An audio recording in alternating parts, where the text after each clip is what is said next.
ito dapat si Gordo, maglipat siya sa judiciary. Kasi doon siya magsigaw-sigaw.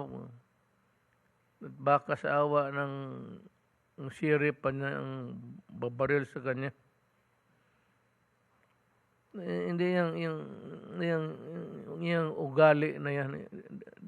This is not feudal times.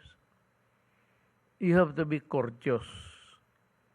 If you want to be treated with courtesy, you have to practice it. Now, sino maligayahan niyan kung ganun ang ginagawa mo? Kung ako sakali na, kung ako ang natawag, hindi mo ako masigawan ng ganun. Magsigawan tayo. Kulungin na ninyo ako hanggang kailang gusto ninyo. Pero I will not allow you to shout out at me.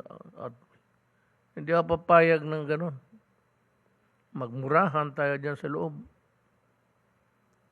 Magpunta ako sa Supreme Court. Sabihin ko sa Supreme Court, minumura ako itong mga anong gawin ko.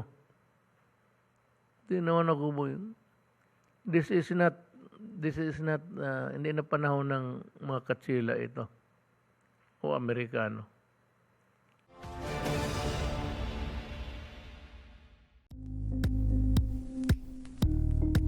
Thank you for watching Politico TV. Please like and subscribe to our channel for more videos.